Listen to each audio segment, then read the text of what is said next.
Hadirin jamaah Jumat yang dimuliakan Allah Subhanahu wa ta'ala. Sayyidina Ali karramallahu wajhah berkata, "An-nasu niyam." Manusia hidup itu seperti mimpi. Orang mimpi, mimpinya macam-macam. Ada mimpi enak sehingga dia mengigau terbahak-bahak. Ada mimpinya sedih sehingga dia menangis meneteskan air mata. Ada yang mimpinya haru biru sehingga raut wajahnya sulit untuk diprediksi apa sebenarnya yang dia rasakan. Mau sedih, mau senang, mau susah, hidup adalah mimpi. Mimpi menjadi orang kaya akan terbangun. Kaya itu hanya mimpi. Mimpi menjadi penguasa. Penguasa itu juga sedang bermimpi. Mimpi menjadi orang yang terkenal. Itu pun juga sebatas mimpi. Falamma matu, ketika manusia mati, intabahu, barulah dia terbangun dari mimpi yang panjang dan melelapkan itu. Jangan bersedih kalau kebetulan mimpi menjadi orang yang susah. Kenapa? Karena kesusahan itu juga hanya mimpi. Jangan terlampau bahagia kalau menjadi penguasa, karena kekuasaan itu juga mimpi. Bukankah Fir'aun dalam mimpi-mimpi yang indah dalam kekuasaannya, dia bisa menyembelih siapa saja yang dia mau. Yuzabbihuna abna'akum, anak laki-laki sembelih hidup-hidup. Dengan enaknya, dengan tenangnya dia memerintahkan sembelih semua anak yang terlahir. Tapi ternyata itu hanya mimpi. Bukankah Karun yang katanya paling kaya itu juga hidup, tapi hidupnya juga mimpi. Man arafat dunya hanan alaih. Siapa yang kenal hakikat dunia, maka dunia ini menjadi ringan baginya. Kalau dia susah, susahnya tak sampai masuk ke hati, karena kesusahan itu akan berakhir dengan kematian. Kalau dia kaya, dia tidak akan angkuh, sombong, bakhil, pelit. Dalam berkuasa dia tidak akan angkuh. Kenapa? Karena semua akan berakhir. Kehidupan yang nyata bukan di sini. Kehidupan yang nyata adalah ketika menghadap Allah Subhanahu wa ta'ala. Kalaulah kekuasaan itu membuat orang jadi mulia, maka Namrus mulia, tapi pada akhirnya tidak mulia. Kalaulah harta itu membuat orang mulia, Abu Jahal, Abu Lahab paling mulia, Bilal bin Rabah paling miskin, tapi kenyataannya Bilal yang berbahagia. Maka Nabi mengumpamakan hidup ini dengan banyak perumpamaan. Satu saat dia katakan hidup ini karakibin istazalla tahta syajaratin, seperti musafir perjalanannya panjang, lalu dia bernaung sekejap di bawah pohon yang rindang. Berapa lama bernaung? Sementara panas matahari teduh. Setelah matahari agak condong, perjalanan akan berlanjut kembali. Dalam perumpamaan yang lain dia katakan, hidup ini nisfa jinahi ba'udatin, seperti setengah sayap nyamuk. Kalau kebetulan dititipkan harta, jangan sombong, karena harta yang banyak itu juga setengah sayap nyamuk. Kalau kebetulan punya kuasa, jangan angkuh, karena kekuasaan itu juga setengah sayap nyamuk. Kalau susah, jangan berputus asa, karena kesusahan itu juga setengah sayap nyamuk. Dunia ini menjadi berat bagi orang yang tak mengerti dunia. Orang yang mengerti dunia, dia katakan dunia ini kecil, penderitaan ini kecil. Dia cukup angkat tangan dan berkata, Allahu Akbar. Yang besar itu Engkau ya Allah, yang lain kecil. Besarkan Allah dalam hatimu, supaya dunia ini kecil di kelopak matamu. Besarkan Allah dalam jiwamu, supaya kesusahan itu hanya butiran-butiran debu di hembus angin, tak bermakna, tak mengusik hatimu, tak mengusik pikiran. Karena engkau selalu bersama dengan Allah. Semuanya kau serahkan kepada Allah. Inna salati wa nusuki wa mahyaya wa mamati lillah. Penghormatan, kemuliaan, puja-puji, sanjungan bukan punyaku. At-tahiyatul, yang dihormati, yang dimuliakan, raja-raja, profesor, buya, alim ulama, pejabat. At-tahiyatul, mubarakatuh, keberkahan, datuk-datuk, orang hebat, bangsawan, mubarakatuh. Thayyibatul, paling baik, paling sopan, paling mulia, paling agung. Thayyibatul, at-tahiyatul, mubarakatuh, salawatu, thayyibatu lillah, bukan punyaku, milik Allah. Dipinjamkannya sekejap menjadi angkuh, dititipkannya sebentar menjadi sombong. Setiap hari orang beriman menyerahkan itu semua kepada Allah. Di awal solatnya dia katakan inna salati wa nusuki wa mahyaya wa mamati lillah. Di akhir solatnya dia katakan at-tahiyatu mubarakatus salawatun thayyibatu lillah. Lalu yang tersisa untuk dia apa? Yang tersisa di ujung lidahnya hanya la haula wala quwwata illa billah. Kenal dunia baik-baik supaya dunia ini tidak menjadi ketakutan. Kenali dunia baik-baik supaya dunia ini tidak menjadi kesedihan. Kesedihan adalah ketika jauh dari Allah Subhanahu wa ta'ala. Seluruh manusia mengucilkan, menyepelekan, tak bermakna selama masih bersama dengan Allah. Mamin muslimin yudhnibu dzamban. Kalau ada hamba Allah ini yang pernah silap, pernah salah, summa yatatahhar, mandi, bersuci, mandi taubat, berwudu, tidak bisa berwudu bertayamum, summa yusalli rak'atain, salat sunat taubat 2 rakaat, usalli sunnatan taubat rak'atain lillahi ta'ala. Setelah itu dia teteskan air mata. Ainani la yamassuhuman nar, 2 mata yang tidak akan kena jilatan api neraka. Ainun tahrusu fi sabilillah, mata yang berjaga di tengah malam mempertahankan Masjidil Aqsa dari serangan Israel. Kita jauh dari Palestina, kita tak masuk dalam golongan itu, mata kita akan selamat.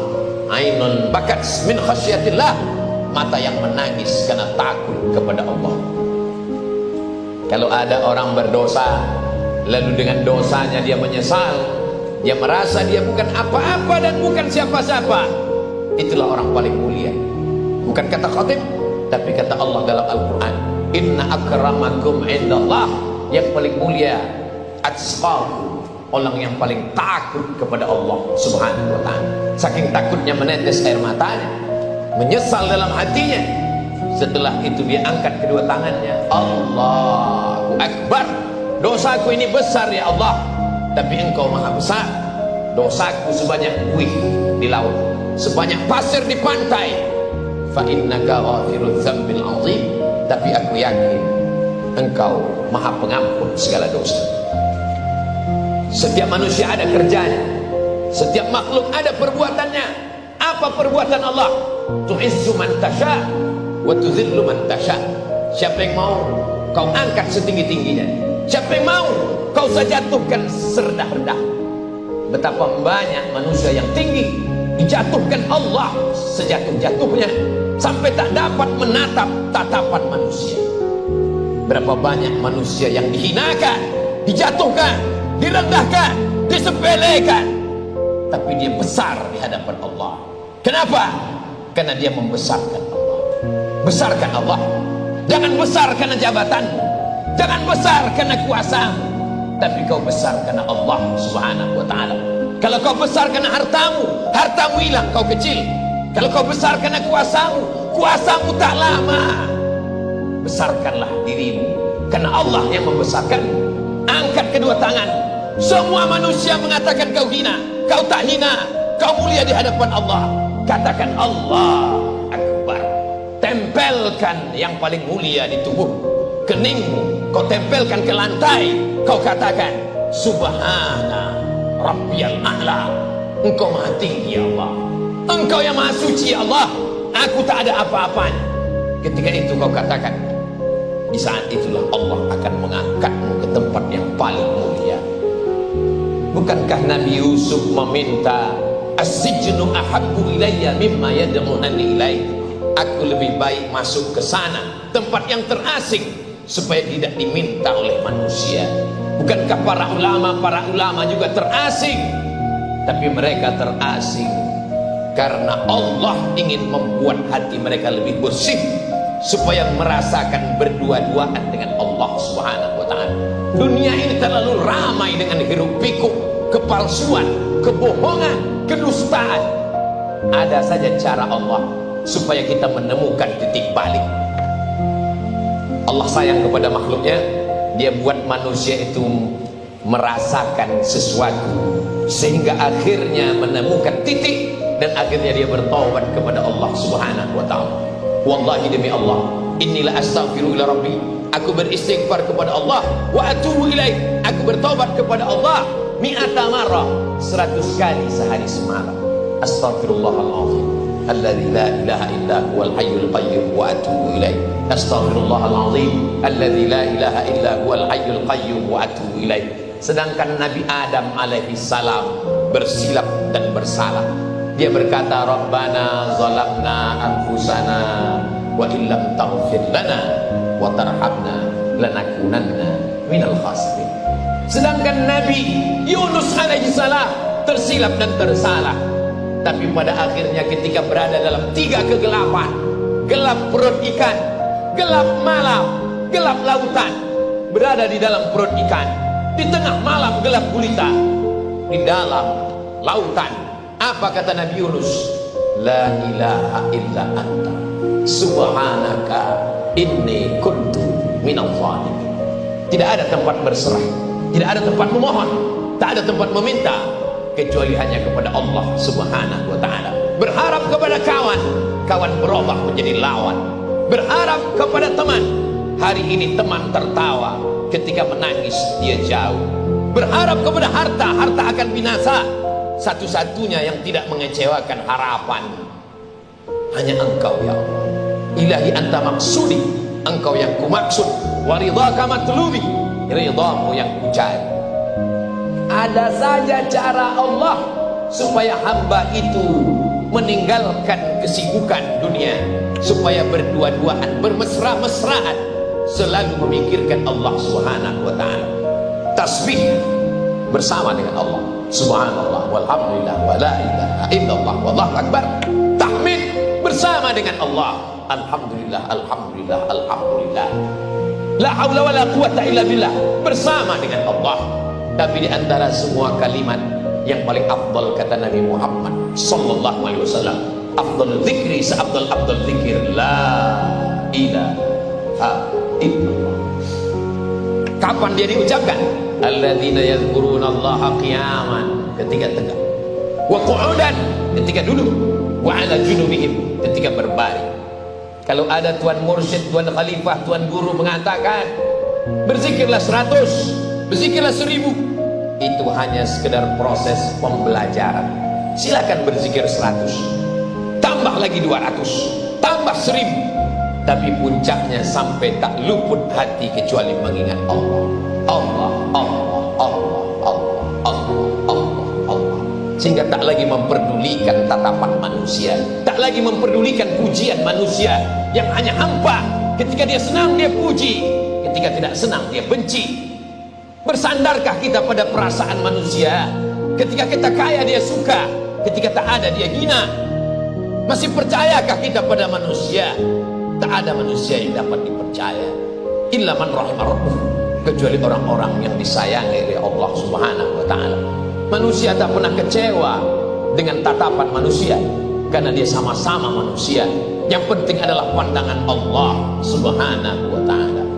Man lazimal istighfar, siapa yang mengamalkan istighfar banyak-banyak, ja'alallahu lahu min kulli dhiqin makhraja, segala kesempitan hidupnya dilapangkan Allah. Wa min kulli hammin faraja, segala kesusahannya dimudahkan Allah. Wa razaqahu min haitsu la yahtasib, diberikan Allah rezeki dari jalan yang tak disangka-sangka. Dirinya boleh terkurung di dalam tempat yang sempit, matanya tertutup tak dapat melihat dunia, tapi hatinya terbuka, dadanya lapang menulis kitab tafsir, keluar tafsir Al-Azhar, ditulis Buya Hamka dalam pengasingan, anak istri sahabat jamaah jauh, tapi hatinya terbuka karena dia bersama dengan Allah. Bersama dengan Allah di tempat yang sempit terasa lapang, bersama dengan Allah di tempat yang sunyi terasa ramai. Tapi ketika bersama dengan makhluk, bersama dengan hawa nafsu, di tempat yang lapang terasa sempit. Bukankah orang Amerika, orang Eropa, orang Barat, orang Jepang berada di tempat yang lapang, terbang sejauh mata memandang? Kenapa dia mati bunuh diri? Kenapa dia gantung diri? Bukankah tempatnya lapang? Bukankah hidupnya indah? Hatinya sempit. Allah mengatakan dalam Al-Quran, "Faman a'rada an dzikri," siapa yang tidak berzikir dengan aku, maka dia akan menjalani kehidupan ma'isyatan dangka, hidupnya sempit. Wa nahsyuruhu yaumal qiyamati a'ma, dan pada hari akhirat nanti dia akan dibangkitkan dalam keadaan buta. Ya Rabbi lima hasyartani a'ma, kenapa kau bangkitkan aku dalam keadaan buta? Wa qad kuntu basira, padahal di dunia aku bisa melihat. Laqad atatka ayatuna, ayat-ayatku pernah datang kepadamu, fanasitaha, tapi kau lupakan. Fakadzalikal yauma tunsa, maka hari ini pun kau terlupakan. Jaga hubungan dengan Allah, jaga keharmonisan dengan Allah, dengan tetap jangan tinggalkan sholat. Selesai sholat beristighfar, memperbanyak sholawat. Allahumma salli ala Sayyidina Muhammad wa ala ali Sayyidina Muhammad. Man shalla alaiya salatan, siapa yang berselawat kepadaku satu kali, sallallahu alaihi biha asyra, Allah berikan 10 kebaikan. Wa huttat anhu asyara sayyi'at, ditutupi 10 dosa kesalahan. Wa rufi'an lahu asyara darajat, dinaikkan 10 derajat tingkatan kemuliaan. Jangan dengarkan cakap manusia. Wa in tuti aktsara man fil ardi yudilluka an sabilillah, kalau kau dengar cakap manusia masuk ke otakmu, masuk ke hatimu, mereka hanya akan menyempitkan dadamu. Alam nasrah laka sadrak, bukankah sudah kulapangkan dadamu? Wa rafa'na laka dzikrak alladzi anqadha dhahrak, ku angkat beban yang selalu membebani pundak, hati dan pikiran. Fa inna ma'al usri yusra, segala kesulitan itu ada kemudahan. Diulang Allah 2 kali, inna ma'al usri yusra, segala kesulitan ada kemudahan. Fa idza faragta, kalau selesai dari satu amal, salat sudah, zikir sudah, baca Quran sudah, merenung sejenak, apa yang akan kubawa menghadap Allah Subhanahu wa ta'ala? Harta yang disayang tinggal, keluarga, buah hati, belayan jiwa tinggal, yang kekal abadi hanya amal saleh. Illal ladzina amanu, hanya iman, wa amilus shalihat, amal saleh. Yang masih bersedih karena manusia belum tentu memikirkan kita. Yang bersedih dengan kuasa hanya tinggal di pelupuk mata, tapi masih ada satu harapan. Manusia bisa hidup 3 bulan kalau tak ada makanan, manusia bisa hidup 3 hari kalau tidak ada air, tapi manusia hanya bisa hidup 3 detik kalau tidak ada harapan. Satu-satunya harapan hanya Allah Subhanahu wa ta'ala. Barakallahu li wa lakum fil Qur'anil azim.